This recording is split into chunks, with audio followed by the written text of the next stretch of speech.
Hey, hello everyone. Welcome to Ankit Chaudhary Education, and today we are continuing the organic chemistry series of class 11th. And in this session, we will discuss some of the common known structures and their names. So let's begin. पहला name आपके सामने मैं लिख के दिखा रहा हूँ और आपको इसका आंसर करना है. चलिए बताइए. ये एक बॉन्ड स्ट्रक्चर मैंने ड्रॉ किया और अब आपको इसका नाम बताना है.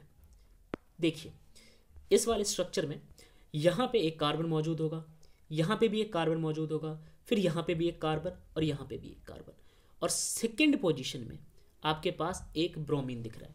तो इसका नाम क्या होगा? इसका नाम होगा 2 ब्रोमो.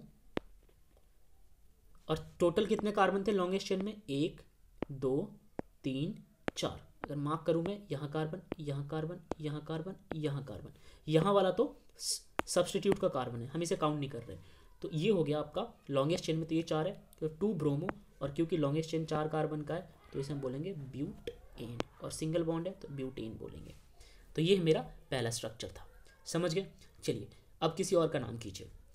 हम आपके सामने एक बहुत सिंपल स्ट्रक्चर रख रहे हैं. बताइए इसका नाम. CH3OH. बहुत सिंपल है भाई. इसका नाम है मिथे, और क्योंकि अल्कोहल फैमिली से बिलोंग करता है तो नॉल, मिथेनॉल. ठीक है. अब ये लास्ट में जो OL है ना, ये आपके फंक्शनल ग्रुप को रिप्रेजेंट कर रहा है. राइट. ये किसे रिप्रेजेंट कर रहा है? फंक्शनल ग्रुप को रिप्रेजेंट कर रहा है. तो यहाँ पे मैं मार्क कर देता हूँ फंक्शनल ग्रुप.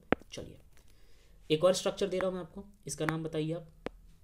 ये है आपके सामने HCHC ट्रिपल बॉन्ड CH. बताइए इसका नाम क्या होगा? बहुत आसान है. ट्रिपल बॉन्ड है यानी कि अल्कीन से बिलोंग करता है, और 2 कार्बन है तो हो जाएगा एथ, और अल्कीन है तो आइन, तो इसका नाम हो जाएगा इथाइन. चलिए और भी सिंपल स्ट्रक्चर्स कर लेते हैं हम लोग. ओके. तो यार ये कुछ बेसिक्स थे, एनसीईआरटी के क्वेश्चंस थे जो मैंने डिस्कस कर लिए. अब हम साइक्लिक कंपाउंड को स्टडी करेंगे. तो यार जब साइक्लिक कंपाउंड की बात की जाती है, यहाँ पे लिख लेते हैं साइक्लिक. ओके.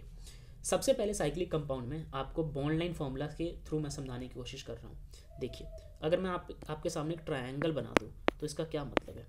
इसका तो यही मतलब है कि हर एक इसके वर्टिसेस पे एक कार्बन मौजूद होगा, यानी कि एक कार्बन मौजूद होगा यहाँ पे. ठीक है. कार्बन 1, कार्बन 2 और कार्बन 3. अब 3 कार्बन है तो ये हो जाएगा प्रोप. और सिंगल बॉन्ड है हर जगह तो ये हो जाएगा एन. देख रहे हैं यहाँ पे सिंगल बॉन्ड है हर जगह. और क्योंकि ये साइक्लिक है, साइक्लिक का मतलब पहला कार्बन आखिरी वाले से जुड़ा हुआ है, फर्स्ट कार्बन आखिरी वाला थर्ड से जुड़ा हुआ है, तो इसके आगे आप साइक्लो वर्ड यूज़ कर दो. तो ये हो गया साइक्लोप्रोपेन. समझ में आ गया अच्छे से? चलिए अगला स्ट्रक्चर बताइए आप लोग साइक्लिक के केस में. मैं बॉन्ड लाइन में बताऊंगा, उसके बाद आप उसको एक्सपैंड कर लीजिएगा खुद से. ये देखिए, अब इसका नाम बताइए. इसमें आपको कितने कार्बन दिख रहे हैं? अगेन सबके टर्मिनल्स पे काउंट कीजिए, एंड्स पे काउंट कीजिए. यहाँ पे, यहाँ पे, यहाँ पे, यहाँ पे. ठीक है. ये कुछ नहीं है, ये निकला हुआ नहीं है, आप इसको मान लीजिए. तो यहाँ पे 1 है, ये 2 है, ये 3 है, ये 4 है और ये 5 है. अगेन 5 कार्बन, इसका नाम होगा पेंट. ठीक है. हर जगह सिंगल बॉन्ड है, आपको हर एक एंड पे सिंगल बॉन्ड दिख रहा है तो इसको हम बोलेंगे एन. ठीक है. और अब क्योंकि क्लोज स्ट्रक्चर है, साइक्लिक है, तो इसे आप बोलोगे साइक्लोपेंटेन. राइट. तो ये आपका साइक्लोपेंटेन है. सारे एनसीईआरटी के स्ट्रक्चर्स डिस्कस कर रहा हूँ मैं.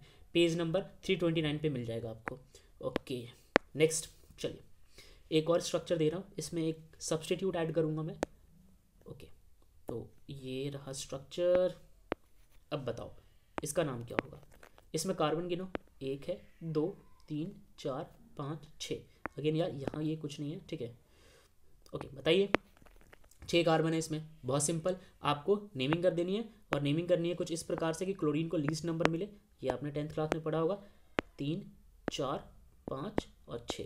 अब यार क्लोरीन को लीस्ट नंबर मिल रहा है, इसी तरफ से नेमिंग करने पे इधर से करूँगा तो क्लोरीन को 6 मिल जाएगा जाके. तो ओके, सेकेंड पोजीशन पे है क्लोरीन. राइट. क्या ये सही है?